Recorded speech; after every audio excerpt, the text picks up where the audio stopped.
agité, baigné à la plage de sable gris. À cette époque de l'année, le violent blizzard qui soufflait en permanence apportait un froid cruel et extrême. Le jeune Alfie arrachait des racines mortes du sol gelé. C'était l'année du 15e hiver de pénurie. Ses mains étaient si calleuses qu'il ne ressentait presque plus la douleur. De temps en temps, il s'arrêtait pour se reposer et regarder le paysage.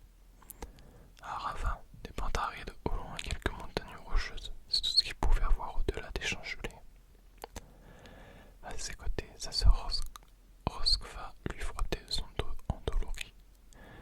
Comme lui, elle s'accordait une courte pause en scrutant le ciel nuageux. Ses cheveux blancs étaient coiffés en une longue tresse qui descendait jusqu'à la taille. Âgée d'1 an de moins que son frère, elle était petite, avec des traits fins et typés. Tous les deux se ressemblaient physiquement et par leur caractère, même si Tialfi considérait que sa sœur était plus vive et parfois plus courageuse. Ils maudissaient leur destin, surtout celui de sa sœur qui n'aurait jamais la chance de se marier et de fonder une famille. Quand leurs regards se croisèrent, ils échangèrent un bref sourire fatigué. Assis sur le rivage, leurs parents, Egil et Asgerd, fixaient l'horizon, enfermés dans un silence dont ils étaient depuis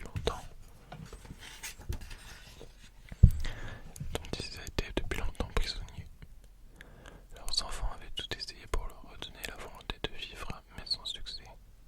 Une étrange fatalité, ou peut-être un sortilège néfaste, avait assombri leur humeur. Ils ne s'intéressaient plus à leur ferme, ni à leur famille,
naturelle, la force mentale les abandonna. Le brouillard qui recouvrait tout le rivage ne se dissipa pas et demeura pendant d'interminables jours. Parfois, un vent glacial agitait la mer. Quand ils pensaient entendre des voix dans la brume, des rumeurs rauques et gutturales, les paysans couraient se réfugier dans leurs maisons ou, apeurés, ils se serraient les uns contre les autres autour du feu. La tempête pouvait souffler pendant plusieurs nuits et gâter tout ce qu'ils n'avaient pas pu protéger à temps. À force, ils croyaient que les ombres avaient le pouvoir de convoquer les tempêtes. Peut-être même voulait-elle faire de cette région un lieu maudit. La famille se sentait totalement impuissante et n'avait personne vers qui se tourner. Au fil des mois, l'inquiétude grandit dans leur cœur. Une nuit où rougissait la tempête, ils perdirent leurs 2 seules vaches.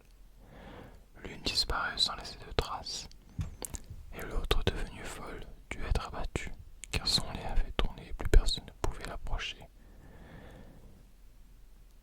Ces meuglements de détresse leur firent froid dans le dos. Malgré la disette et les épreuves, ils n'osèrent pas manger la chair de peur d'attraper le mal qui avait emporté l'animal. Ils perdirent également leur récolte. Un matin à l'aube, ils trouvèrent les potagers saccagés, le sol entaillé de profonds trous, ainsi que leur barque de pêche et le quai réduit en miettes. La hausse inattendue de l'onde de marée pendant la nuit avait transporté l'eau jusqu'aux abords de la ferme. Les murs de l'étable s'étaient effondrés. Thialfi et Rosquefa firent disparaître la lueur qui brillait dans le regard de leurs parents, comme une étoile s'éteignait lentement dans la nuit noire. Thialfi leur proposa d'abandonner cet endroit maudit et de se diriger vers le sud, en suivant la côte. Mais ses parents apathiques erraient sur leur terre comme des fantômes, silencieux et inconscients. Ou alors ils s'essayaient à observer la mer pendant des heures. Ils étaient tannés. Leur fils craignait d'être contaminé par leur folie. Cette idée le terrifiait bien plus que les ombres cachées dans le brouillard. Alors il prit une terrible décision. Il y avait longuement réfléchi, au cours des innombrables nuits blanches et les fastidieuses journées de travail. L'idée n'avait cessé de lui traverser l'esprit. Ce jour-là, il l'avait particulièrement tourmenté, alors qu'il grattait le sol de ses mains gelées. Il faisait désormais trop sombre pour travailler. Sa sœur et ses parents s'étaient réfugiés dans la maison, poussés par la peur qui les étreignait au crépuscule. La nuit était calme et claire. Les belles lumières des morts déjà hautes ondulaient dans le ciel et inondaient d'une lueur verdâtre les eaux noires qui ressemblaient à des herbages ondoyants. Thialfi était persuadé que c'était un signe favorable. Ses parents seraient bien en compagnie de Rosquefa et celle-ci finirait par lui pardonner son départ. Il entra et ferma la porte. C'était la dernière nuit qu'il devait passer à la maison, se persuada-t-il. Désolé. Alors, faut juste que je regarde un truc. Ok, d'accord. Donc du coup, on va s'arrêter là, parce que je vois qu'il y a un petit signe qui montre que après ça doit être, je pense, une autre partie. Du coup, j'espère que cette petite vidéo vous a plu. J'espère que la lecture était correcte. J'ai toujours du mal un peu avec la respiration. Et je trouve pas mal ce mode sur le micro pour pouvoir avoir soit du côté gauche ou du côté droit. Enfin bref, vous avez compris. Sur ce, je vous souhaite à tous une bonne nuit pour ceux qui regardent le soir, parce que je pense qu'en général on regarde tous de l'ASMR le soir avant de se coucher. Et sinon, j'espère que vous avez passé un bon moment. Et je vous dis à la prochaine vidéo. Et je vais essayer d'en sortir un peu plus par semaine, parce qu'il est vrai que ça laisse un peu à désirer en ce moment.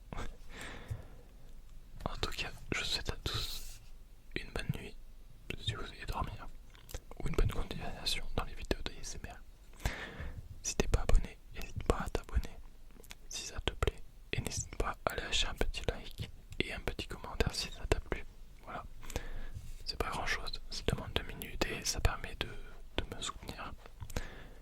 incessamment